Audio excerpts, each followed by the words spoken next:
반갑습니다, 여러분. 게시탐정 장전도사입니다. 여러분, 오늘 방송은 굉장히 좀 불편한 진실을 좀 담고 있어요. 제목도 불편한 이야기인데 심호흡 한번 하시고 들어주시기를 좀 권해드립니다.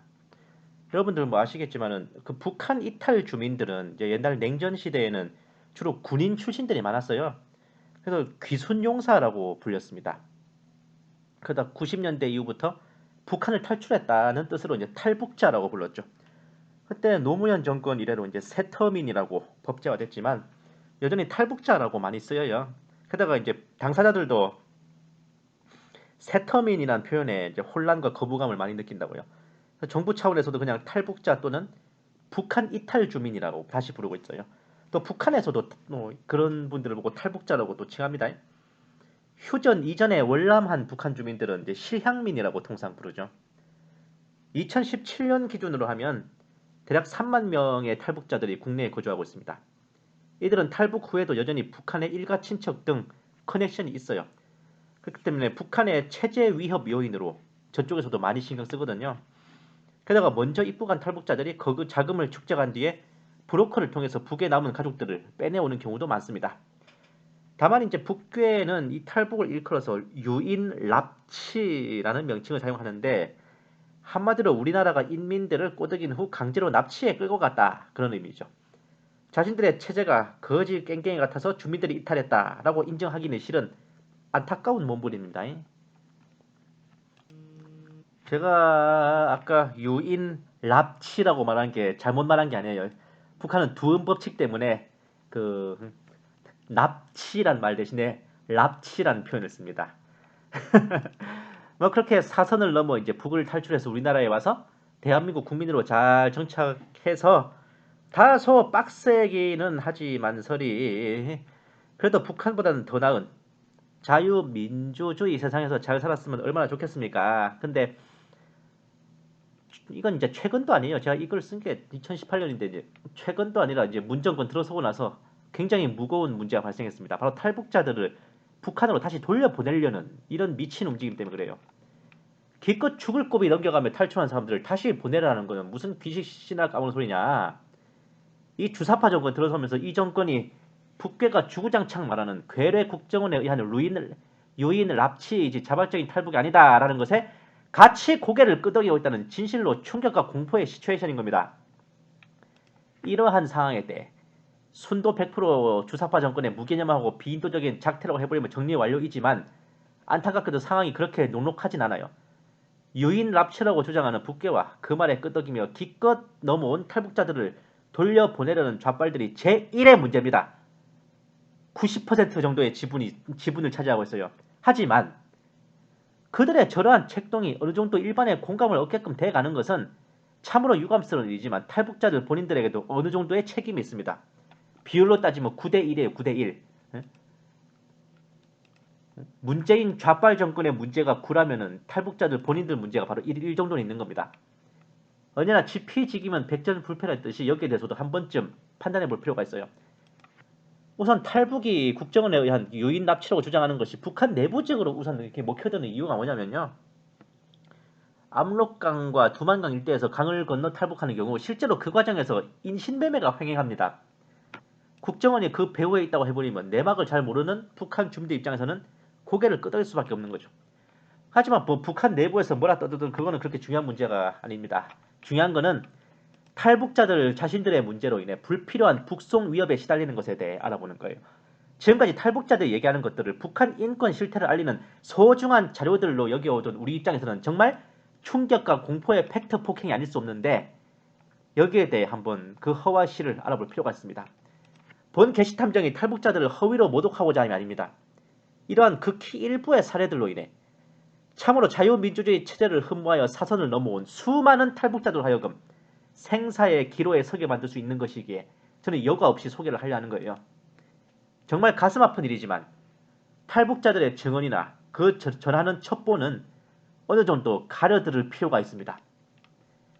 원래 자신이 뿌리박고 살던 본향에서 떠나 아무 기반도 연줄도 없는 낯선 땅에 발을 내디딘 그들로서는 어쩔 수 없는 현실이며 뼈아픈 상황임은 인정해요. 이해합니다.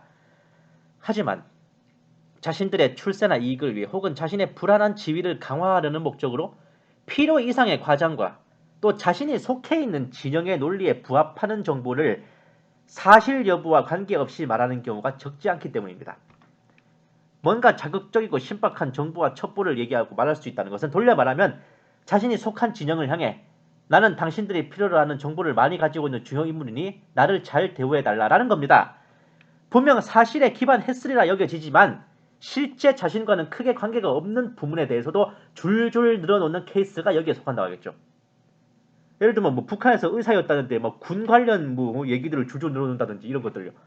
또한 자신의 개인사에 대해서도 사실관계와 상관없이 극적인 연출과 윤색을 가하여 포장하는 경우가 있습니다. 이런 것들이 쌓이고 쌓이면 일반인들은 탈북자들이 전하는 정보들을 믿을 수가 없게 돼요. 과연 저들이 진짜 체제를 동경해서 넘어온 건지 북한과의 전쟁을 원하는 세력의 필요에 의해 모종의 공작을 통하여 오게 된 사람들인지 혼란스럽게 됩니다. 그럴 때 그 탈북자들 중에 한둘 정도 섞여 있을 수밖에 없는 일종의 공작원이라 할 수 있는 위장 탈북자들이 우리는 자의로 온 게 아니라 국정원의 기획 탈북에 끌려왔다는 개나발을 불어대면 북괴가 주장하는 대로 저들은 유인 납치된 공화국 국민들이니 억지로 붙잡아 두지 말고 북송해달라는 것에 뭐라고 반박을 할 명분이 없어져 버리게 된다. 이겁니다. 본 개시탐정의 말이 야부리가 아닙니다. 바로 이런 논리로 좌파 정권이 탈북자들의 북송을 추진하는 거예요. 참으로 안타깝고 뼈아픈 일이지만 새로운 곳에서 살아남고자 했던 탈북자들의 몸부림이 이러한 운명을 어느 정도 자초한 면도 없잖아 있다는 게 슬플 뿐입니다. 제가 몇 가지 예시를 들어드릴게요. 이거 되게 유명한 영상이죠. 우리가 탈북한 후 아버지는 중국에서 돌아가셨고 저는 새벽 3시에 아버지를 묻어야 했습니다. 근데 다른 인터뷰에서는 아버지를 화장했다고, 크리메이티드가 화장했다는 거. 저 기사가 오타가 아니라면 이게 가능한 겁니까? 아니 아버지의 시신을 화장한 후에 그 젤을 유골함 같은 데 넣어서 매장했다 그러면 뭐 아다리가 맞긴 한데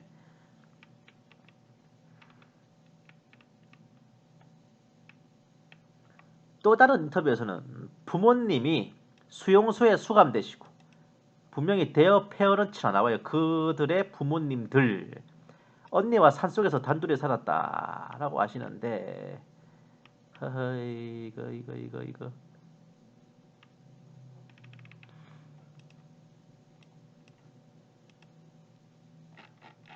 위에 옷은 요거 한복이고 요 밑에는 뭐 사복이지만 둘이 똑같은 사람입니다.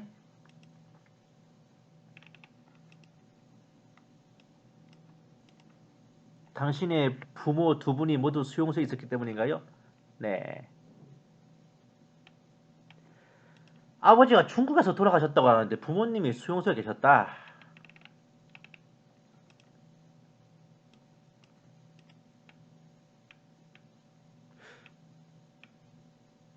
그러면 돌아가셔서 매장한 아버지랑 화장한 아버지랑 수용소에 계신 아버지 정말 쥐어짜내서 말을 맞춰보면요. 아버지가 수용소에 계셨다가 탈출하셔서 중국으로 넘어오신 후에 중국에서 돌아가셔서 새벽 3시에 아버지를 화장해서 매장했다 하면 말이 돼요. 근데 문제는 그렇게 되면 부모님이 수용소에 계셔서 언니와 단둘이 살아갔다는 게 말이 안 됩니다. 그리고 수용소에 계신 아버지가 어떻게 국경을 넘어서 탈북했냐고.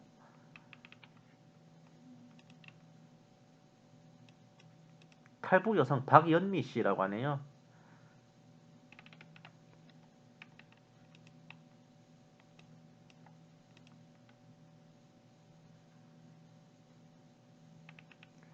문재인이 김정은과 포옹했을 때 히틀러에게도 똑같이 하겠냐고 비판했는데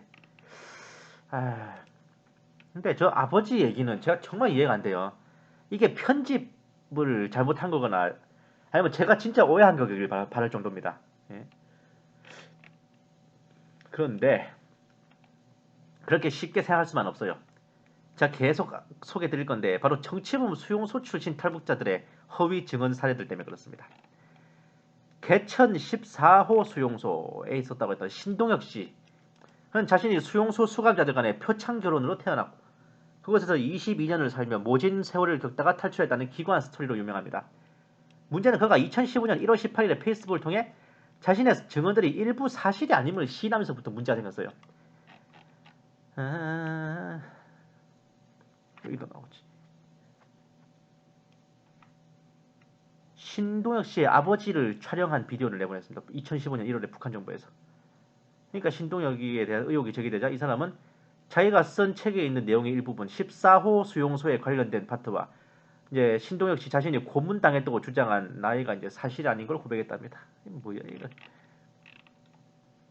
애초에 그는 14호 수용소가 아니라 거기와 마주보고 있는 북창 18호 수용소에 수감돼 있었어요. 탈출을 계획하던 어머니와 형을 수용소 당국에 고발해서 자신의 눈앞에서 처형당하는 것을 지켜보았다는 비극적인 주장도 사실이 아님을 실토했습니다. 기가 막힌 것은 신동엽의 어머니와 형이 탈출죄가 아닌 살인죄로 처형당했다는 사실도 다른 탈북자가 증언했죠. 근데 자세히 보시면 이게 수감돼 있었다는 것도 사실이 아닐 가능성이 큽니다. 13살 때 수용소에서 탈출하다 잡혀서 혹독한 고문을 받았다는 것도 사실이 아니었다. 이 사람의 주장을 기초로 북한 인권을 외치시는 분들에게는 기가 막힌 일입니다. 이게. 거기다가 자신이 태어났을 때는 14호 수용소였는데 수용소를 반으로 나뉘어 18호 수용소를 신설하면서 자기는 18호로 편입됐다가 거기서 탈출하다 걸려서 14호로 보내진 뒤 다시 탈출해 나왔다. 덧붙여서 18호가 더 힘들어서 18호 수감자들이 14호로 오려고 강을 건너 헤엄치다가 힘이 없어 죽었다 이런 말도 했다는데 감옥에 갇힌 죄수가 자의적으로 자기가 생각하기에 편해 보이는 감옥으로 옮겨가려고 탈옥한다? 이게 말이 됩니까? 그리고 18호 관리소는 사회안전부 주관의 적대범 수용소, 14호 관리소는 국가보위부 주관의 정치범 수용소입니다. 아예 둘이가 소속이 달라요. 이 수용소들이. 그리고 14호에 비하면 18호가 더 널널한 편이지. 14호와 18호를 모두 겪어본 전 국가보위부 중좌 출신 김용씨의 증언에서도 14호에 비하면 18호는 천국이라는 생각마저 들 정도였답니다. 이 신동엽 씨 증언의 신빙성은 땅속에 파묻힐 지경이에요. 딴 건 필요 없고 18호 수용소에 있기 힘들어 14호 수용소로 오려고 탈출해 강을 건넌다는 소리에서부터가 땅 위의 생지옥이라는 북한 정치범 수용소가 우리나라 교도소보다 더 행동과 이동의 자유가 보장되는 관대한 곳이라는 말입니다. 신동엽의 이런 주장은 거짓말을 거짓말로 덮고 태도하는 오기를 부리다가 북한 인권운동 자체의 명분마저 무너뜨리는 위험 발언이란 말입니다. 진짜 요덕 15호 정치범 수용소 출신인 강철환 씨는 애초부터 이 신동엽의 주장을 신뢰하지 않았어요. 이 신동엽으로 인해서 탈북자들 사이에서도 새로 탈북하는 자들의 주장과 경력을 검증해야 한다는 말들이 나오기 이르렀습니다. 보세요. 탈북자들 사이에서도 갑론을박한다고요. 우리나라 일반인들 입장에서 저런 일이 생길 때 탈북자들의 주장과 회고를 믿을 수 있겠어요? 더 큰 문제는 이후에도 북한 인권 문제를 제기하며 탈북자들이 증언할 때 외신 기자들이 당신 말이 신동엽의 경우처럼 과장이나 허위가 아니면 어떻게 믿을 수 있는가라는 질문을 하기 시작했답니다. 이보다 더 큰 문제는 애초에 신동엽의 주장에 거짓이 섞여 있다는 의혹이 이 강철환 씨 등에 의해 제기되었을 때 그때 내부적으로 스스로 검증해서 자정 능력을 발휘하고 대외적인 신뢰도를 높일 수 있었습니다. 근데 그러기는커녕 의혹을 제기하는 쪽을 색깔론으로 음해하거나 혹은 그런 거짓 주장을 사소한 걸로 치부하고 신동엽을 감싸는 그런 행동을 보였다고요. 오히려 북한 인권운동가들의 대외적 신뢰도를 부셔버리고 말았습니다. 본 게시탐정이 시대 징조의 첩보와 정보, 각종 업무들에 대해 좀 가혹하다 싶을 만큼 사실조사를 강조하면서 검증의 칼날을 들이대는 이유가 바로 여기에 있습니다. 근데 여기에 대해서 은혜가 안 되고 덕이 안 된다느니 우군끼리 그 정도 연약한 부분은 감싸주고 덮어주는데 이딴 소리들 할 때면 제가 진짜 힘이 빠진다고. 바로 신동엽의 경우에도 이런 반응들로 인해서 이 패착을 불러온 거란 말입니다. 탈북자 출신인 동아일보 주성하 기자는요. 신동엽은 수용소 수감자도 아니다. 그와 그 부모부도 해제민으로 정상적인 북한 국민이었지 수용소 수감자가 아니다. 라는 분석까지 내렸었습니다. 결국 신동엽은 탈북 후에 자신을 포장하여 인권파리를 했다는 것밖에 안 돼요. 참고로 말씀드리면 북한의 수용소에는 공민권이 박탈당한 수감자인 이주민, 형기 만료나 사면 등으로 수용소에서 석방돼서 공민권은 회복됐지만 사정상 이제 고향으로 돌아가지 못하고 그 수용소 주변에 거주하고 있는 해제민, 외부에서 이제 노동력 보충을 위해서 잠시 투입된 외부인이 함께 지내요. 이 중에 외부인은 순수 일반인 파견 근로자예요. 해제민도 이제 어쨌든 석방돼서 공식적으로 공민권이 회복된 일반인입니다. 이주민만이 실제 수감자에 해당하는 거예요. 근데 신동혁은 이 해제민에 해당하는 가족입니다. 신동혁에 이어서 잠시 나왔던 어디더라? 여기 있네. 이순옥은 2004년 미국 하원에서 기독교인들에게 철물을 부어 화형하는 것에 대해 증언했다. 유명한 얘기입니다. 이것도.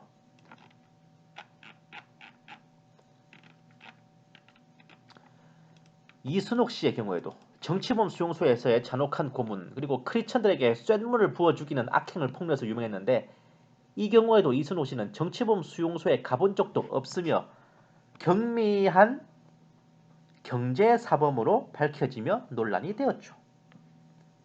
아니 저도 솔직히 그 증언을 읽으면서 좀 뜨악했던 게 길거리에 녹슨 못 하나가 뒹굴고 있어도 서로 추억하려고 난리를 치는 게 북한 실정인데 아니 못 한두 개도 아니고 쇳물을 사람한테 부어서 죽여요?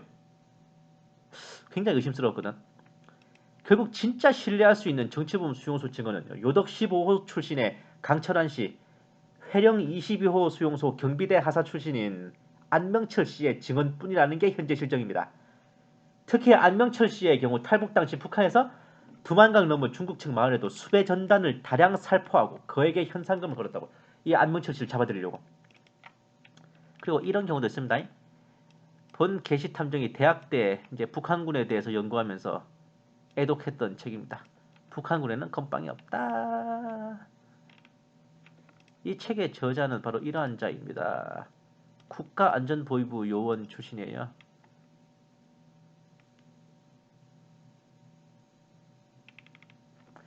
이 책을 읽고 느낀 것은 북해군이 아직 강력하구나. 자칫하면 우리가 밀릴 수도 있겠다라는 거였는데 그렇게 시간이 지난 후 군에 입대해서 제가 장교 신분으로 북해군 관련 비문들을 직접 읽어보고 찾아본 결과 이 사람의 주장이 사실과 다른 게 한두 개 아니었습니다. 심지어 이 책 외에도 귀순한 북해군 군관 병사들의 수기를 여러 번 읽었어요. 더러는 강연도 들었습니다. 근데 이 책과 전혀 다른 소리를 하고 있어. 굉장히 신뢰성이 의심이 갔거든요. 의심이 깊어지는 끝에 이자가 말하는 북괴군 장비 무기 수준은 그리고 성능은 소설에 지나지 않다. 같은 탈북자들을 속여서 투자를 받은 뒤에 40억 원 상당을 횡령해서 중국으로 도망간 사기 행각까지 저질렀어. 굉장히 마음이 무거웠습니다. 덩달아 저 책을 출판한 플래닛 미디어는 독자들로부터 열화와 같은 쌍욕을 먹었습니다. 그런 그를 안보 전문가 대접하며 강연을 시키고 극진히 대접했던 우파 진영은 순식간에 바보됐어요. 이런 일이 어디 한두 건이겠습니까? 주목받고 좀 더 용이하게 출세를 하기 위해 과장하거나 혹은 지어내거나 자신이 직접 속하지도 않았던 부분을 얻어듣거나 스쳐들은 지식을 뻥튀기해서 전달했지. 북한 실상이 어두운 국민들을 속였던 그런 극히 일부의 탈북자들로 인해서 이제는 탈북자들이 방송에 출연해서 증언을 하면 저거 다 쇼인 걸 모를 줄 알고 내지는 이 새끼가 어디서 약을 팔어? 이런 반응들이 나오죠. 기껏 탈북하여 국내에 들어온 북한 식당 종업원들도 국정원이 기획한 강제 탈북 아닌가라는 의구심에 북계와 주사파 정권의 북송 책동에 힘과 명분을 더해주고 있는 그런 서글픈 상황이란 말입니다. 지금 이 주사파들이 추진하는 탈북자 재북송 정책은 전혀 뜬금없이 국민들을 무시하고 그냥 무논리 비논리로 밀어붙이는 빨갱이 짓인 것만이 아니라 이런 논리와 명분으로 지들 할 말 다 있는 상태에서 밀고 있다고요. 네? 여기에 절정이 바로 그때 어선을 타고 온 탈북자들 수갑 채우고 눈을 가려서 다시 북송해버린 그런 미친 짓거리까지 나온 겁니다. 탈북자 출신인 주성아 기자의 명언이에요. 거짓으로는 악을 이길 수 없다 그랬어요. 이런 기가 막힌 폭거의 뒷내막을 좀 알게 됐으니 이제 여기에 대해서 어떤 묘안을 짜내야 할지도 생각해 봐야겠습니다. 감사합니다 여러분. 개시탐정 장준도사였습니다.